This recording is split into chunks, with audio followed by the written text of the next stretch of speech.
My girlfriend texted, "I'm 8 weeks pregnant and you will pay child support for 18 years. I responded, "Let's talk in person."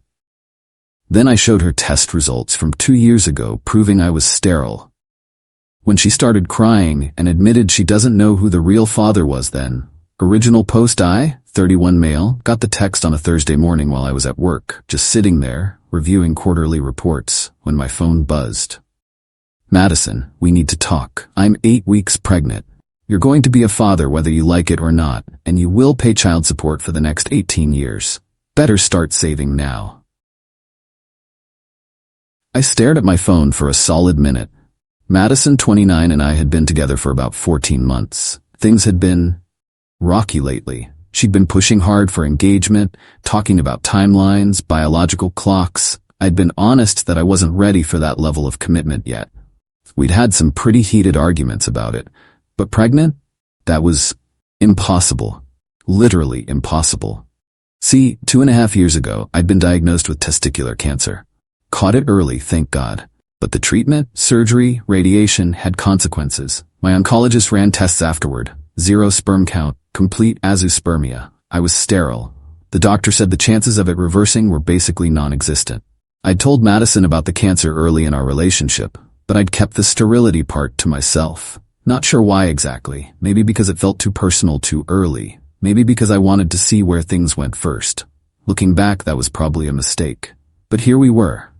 I texted back, "Let's talk in person. Can you come by my place tonight, 7 p.m.? No games, Derek. I'm keeping it and you're paying. Period." Me, I understand. Please come over so we can discuss this properly. Madison, fine, but I'm bringing my sister as a witness. Perfect. Witnesses would actually help my case. I left work early, went home, and dug through my filing cabinet. Found the folder marked Medical 2022. Inside were all my cancer treatment records, including the fertility test results. Multiple tests, all showing the same thing. Sterile. 0 sperm count. I made copies of everything. Then I called my buddy Craig, who's a family lawyer, gave him the quick version.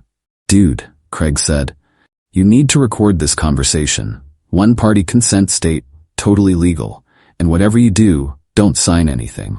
7 p.m. rolled around. Madison showed up with her sister Bethany, 32F, in tow. Both of them had this smug, triumphant look. Madison was actually wearing a shirt that said "Baby Mama" on it. Subtle. They sat on my couch. I sat across from them in the chair, my phone recording in my shirt pocket. Madison launched right in. "So, I did the math. Child support in this state is 17% of your gross income. With your salary, that's about $1,100 a month for 18 years, plus medical expenses, childcare, college fund." Bethany chimed in. "And Madison's thinking of reducing her hours at work, so you might need to pay alimony too." "Can I ask a question first?" I said calmly. Madison rolled her eyes. "What?" "When did we last have sex?" She looked annoyed. "I don't know, like 6 weeks ago? 7?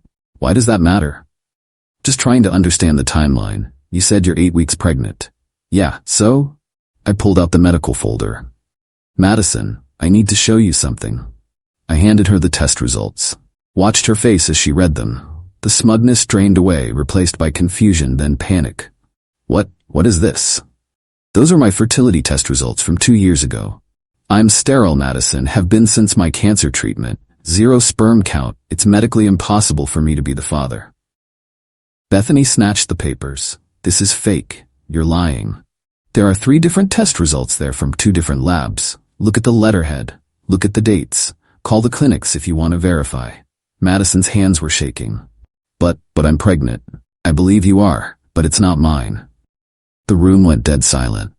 Then Madison started crying. Not sad tears. Angry, frustrated tears. Bethany went into attack mode. "You probably got the tests wrong. Mistakes happen. Madison hasn't been with anyone else." "Then we can do a prenatal paternity test," I said.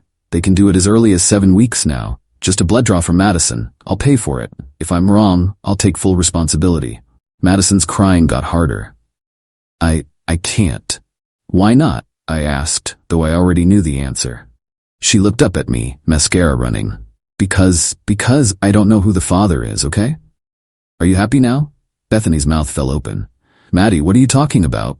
Madison turned on her sister. "Just shut up, Beth. Shut up. How many? I asked quietly. She wouldn't look at me. 2. Maybe 3. Maybe. There was this thing at Garrett's party. I was really drunk. I don't remember everything. I nodded, felt oddly calm. And you were gonna pin this on me? Make me pay for 18 years for a kid that couldn't possibly be mine? Bethany tried to salvage. Well, you're still her boyfriend. You should still support her. I actually laughed. I was her boyfriend. Past tense. We're done. And legally, I have zero obligation to support another man's child. Madison stood up, suddenly angry again. You led me on, talking about the future but never committing. I had to explore my options. Your options included lying about paternity and trying to trap me financially? I wasn't lying. I thought it could be yours. You literally just admitted you slept with multiple other men. Because you wouldn't commit. The entitlement was staggering. She cheated, got pregnant by someone else, and somehow this was my fault? Madison, you need to leave. Now. She grabbed her purse. This isn't over. You can't just abandon me. I'm not abandoning you. I was never responsible for you in the first place. You need to figure out who the actual father is. They won't. They're not, she stammered. Not what? Not interested in being trapped either? Bethany pulled Madison toward the door. Come on. We'll figure this out. As they left, Madison turned back. You're cruel, you know that? Heartless. No, Madison, I just refuse to be scammed. Update 1, 2 days later. The entitlement escalated fast. Friday morning, 8 a.m. I'm getting ready for work when there's pounding on my door. It's Madison's mom, Diane. This woman who'd always been sweet to me looked ready to commit murder. Derek, open this door right now. I opened it but kept the chain on. Diane. How dare you abandon my daughter in her time of need? I'm not the father, Diane. It's medically impossible. I don't care about your little tests. A real man would step up. A real man doesn't pay for another man's kid after being cheated on. She actually tried to push through the door. You're going to support my daughter. She chose you. That baby needs a father. Then she should find the actual father. Those were mistakes. You're the one she loves. I pulled out my phone. Diane, I'm recording this interaction. If you don't leave, I'm calling the police. She backed off but kept yelling. You'll regret this. We'll destroy you. Destroy me? For not accepting paternity fraud? The delusion was incredible. That afternoon my phone started blowing up. Social media posts from Madison. She'd gone nuclear. Some men talk about responsibility but run at the first sign of difficulty. Thought Derek was different. Guess not. Deadbeat, fake man, abandoned and pregnant. Her friends piled on. Comments about how all men are trash, how I was probably lying about being sterile, how I should man up. Then came the kicker. A GoFundMe. Help a single mother to be abandoned by her partner. Goal. $30,000. The description painted me as a monster who dumped her the second she got pregnant. I screenshot everything and sent it to Craig. His response? Perfect. She's admitting publicly that you're not the father while trying to shame you into paying. This is extortion. But Madison wasn't done. Saturday morning, I get a text from my boss. Derek, need to see you Monday morning. Getting concerning calls about you. My stomach dropped. She'd called my workplace. I called my boss immediately. Explained the situation, offered to show him the medical records. He was understanding but said HR would need to be involved since she'd made serious accusations. What accusations? According to him, Madison had called claiming I'd coerced her into unprotected acts and was now abandoning my responsibilities. This was insane. She was trying to destroy my career because I wouldn't pay for another man's baby. Then came the text from a number I didn't recognize. Hey man, this is Tyler. Madison gave me your number. Just wanted to know I'm going to be a father to that kid. Already told Madison I'll take responsibility. Stay away from her. Tyler. One of the potential fathers, apparently. I texted back. Congrats on the pregnancy. To clarify, you're confirming you slept with Madison while she was with me, and you're the potential father? Yeah man, she said we were on a break or whatever. I'm stepping up unlike you. I screenshot that immediately. Admission of the affair in writing. 20 minutes later, another unknown number. Derek, it's Vince. Madison says I might be the father. Can we talk? Vince. So Tyler thought he was going to be the daddy, but Vince was also in the running. This was becoming a circus. I didn't respond to Vince. Not my problem to sort out. Madison called 17 times that night. Left voicemails oscillating between sobbing apologies and vicious threats. My personal favorite: "You think you're so smart with your stupid medical records. I'll tell everyone you're not even a real man. Shooting blanks. Let's see how tough you are when everyone knows you're defective." Defective because I survived cancer. The woman I'd once thought I loved was calling me defective for being a cancer survivor. Update 2. 1 week later.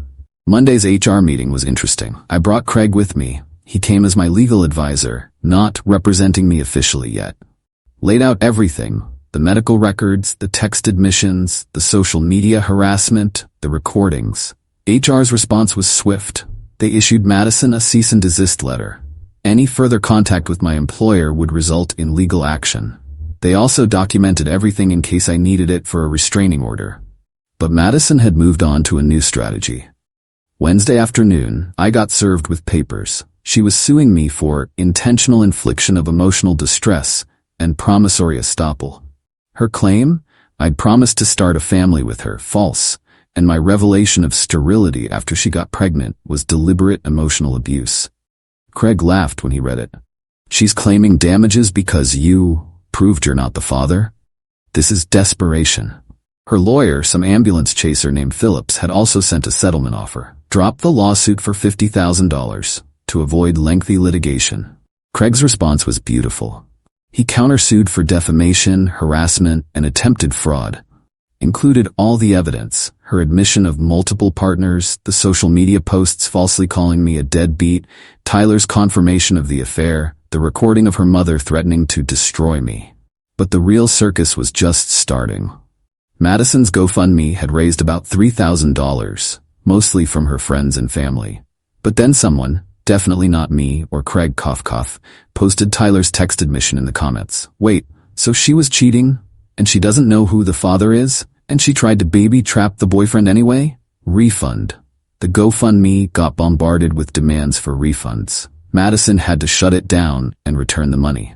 Then came the battle of the potential fathers. Tyler had been all macho about being a real man until Vince contacted him. Apparently, they got into it on social media.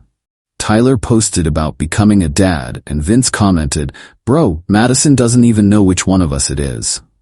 Their public Facebook argument was legendary. Tyler accused Vince of being a deadbeat. Vince revealed that Madison had told him Tyler was just a one-time thing, but told Tyler that Vince was nobody important. They compared notes and realized Madison had been playing them both for months. But wait, remember the maybe 3 potential fathers? Enter Brandon. Brandon was the party hookup Madison barely remembered. Except Brandon remembered everything, and Brandon's girlfriend found out. How? Madison had drunk texted Brandon asking if he wanted to be a daddy. Brandon's girlfriend went scorched earth, posted everything on Instagram, screenshots of Madison propositioning Brandon while dating me. Madison begging Brandon to claim the baby. Brandon refusing and blocking her. The narrative Madison had carefully constructed, abandoned pregnant woman, crumbled spectacularly. Her sister Bethany tried damage control, posted about how women should support women and how everyone was victim-blaming a pregnant woman in crisis.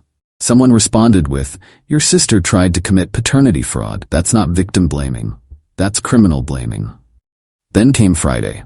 Madison showed up at my apartment complex at 2 a.m., drunk, with her mom. Started screaming in the parking lot.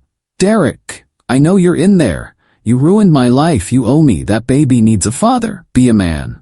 I called 911, told them my pregnant ex-girlfriend was having a mental health crisis in the parking lot. The cops arrived, tried to calm her down. Madison took a swing at one of them. Bad move.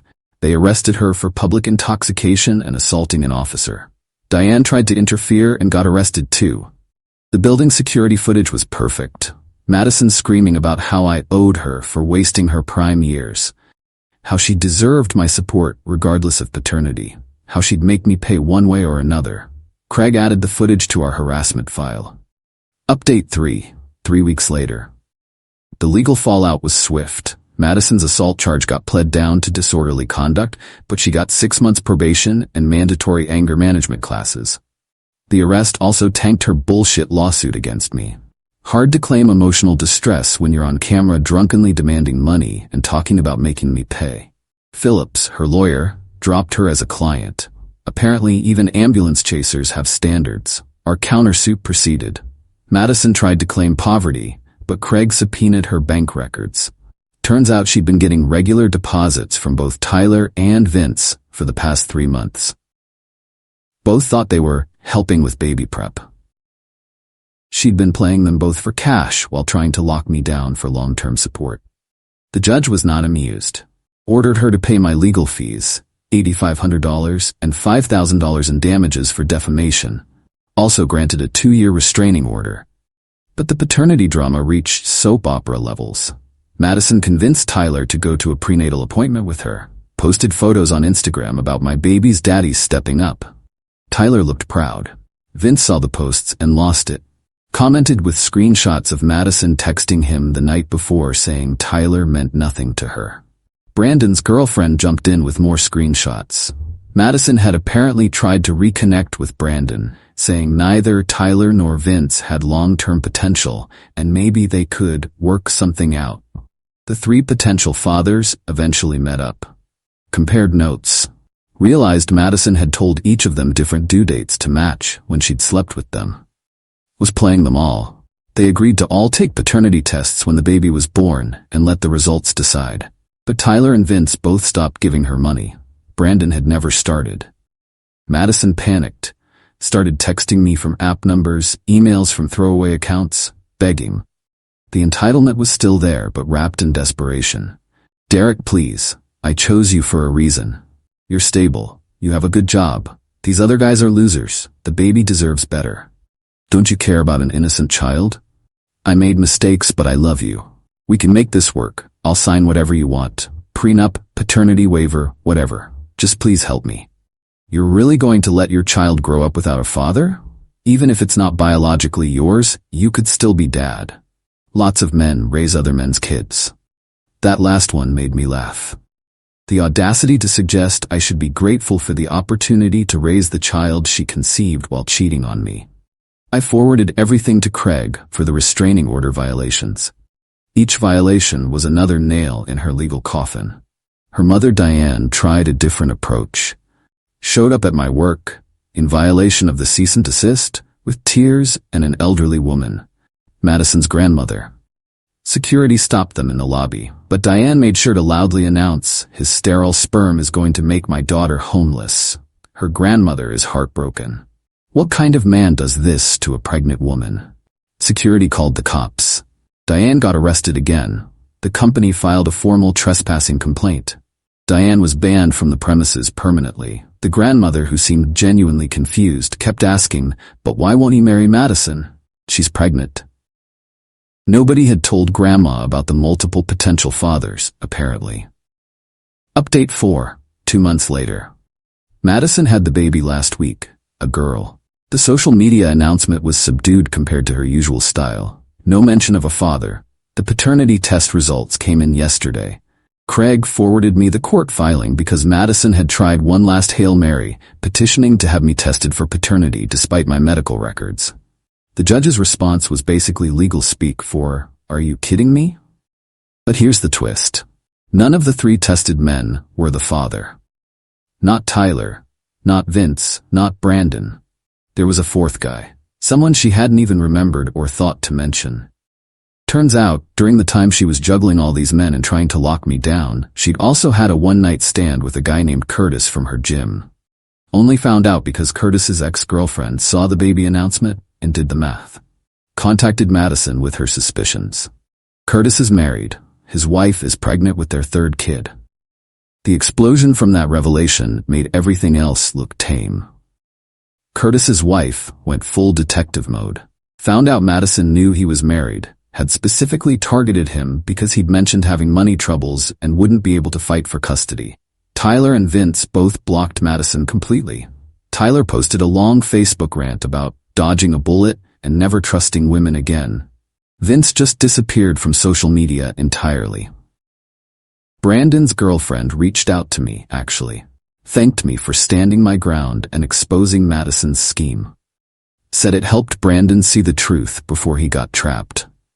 Madison's sister Bethany finally saw the light, posted an apology on social media. I owe Derek an apology. I believed my sister's version of events without questioning it. I encouraged her behavior and attacked an innocent man. I've learned that family doesn't mean enabling terrible behavior. Derek, if you see this, I'm truly sorry. Madison responded by calling Bethany a traitor and cutting her off. Last I heard through the grapevine, my coworker's girlfriend knows Madison's cousin. Madison is living with her parents. Curtis's wife is divorcing him and going after Madison for alienation of affection. Curtis wants nothing to do with the baby. Madison is working part-time retail because her previous employer fired her after the arrests. She's trying to get child support from Curtis, but he's claiming financial hardship due to his impending divorce. Her parents are raising the baby while she figures things out. The last email she tried to send me, which Craig handled, was 2 days ago. Derek, I know you hate me, but I'm drowning. The baby needs formula and diapers. Curtis won't help. My parents are stretched thin. I'm not asking you to be the father. Just a loan, please. I'll pay you back. Craig's response was to file for contempt of court for violating the restraining order again. Final update 3 months later. Just a quick final update because Craig says I should document everything. Madison pled guilty to contempt of court for the repeated restraining order violations. Got 30 days in jail, suspended, and extended probation. She also now owes me an additional $3,000 in legal fees on top of the original judgment she hasn't paid. Curtis's divorce was finalized. His ex-wife successfully sued Madison for $15,000 in an alienation of affection case. Madison declared bankruptcy to avoid paying. The baby's birth certificate lists no father. Curtis signed away his parental rights in exchange for not paying child support. Madison agreed because she needed him to not contest the alienation lawsuit. Her parents are basically raising the baby full-time now. Madison apparently spends most of her time trying to become an influencer mommy on TikTok. Has about 200 followers. Her videos are about surviving narcissistic abuse and single mom life. The comments are brutal. Lots of people know her real story now. As for me, I'm doing okay. Still processing the betrayal, not gonna lie. 14 months with someone who could do all that. It messes with your head. It messes with your head, but there's a silver lining I didn't mention before. About a month ago, I decided to get my fertility retested. Just curious if anything had changed. Still sterile, but the doctor mentioned something interesting. There's a new experimental treatment that might help in cases like mine. No guarantees, expensive as hell, but possible. If I ever meet someone worth trying for, at least there's a chance. Not that I'm looking right now. Trust issues are real. But my therapist says that's normal and healing takes time. Madison still owes me $16,500 total, original judgment plus contempt fees. Will I ever see it? Probably not. But Craig says we can garnish wages once she has steady employment. The judgments don't go away, even with bankruptcy. The restraining order has another 20 months. After that, I honestly never want to hear her name again. Moral of the story? Always trust your gut. When someone shows you who they are, believe them. And never, ever ignore red flags because you think you're in love. Oh, and get everything in writing. Everything. Thanks for following this insane journey. I'm closing this chapter and moving forward. Life's too short to spend it looking backward at people who never deserved you in the first place. Peace out. Edit. Since some asked, yes, I kept all the screenshots and recordings backed up in 3 places. Cloud, external drive, and printed copies in a safety deposit box. Craig says I'm paranoid, I say I'm prepared.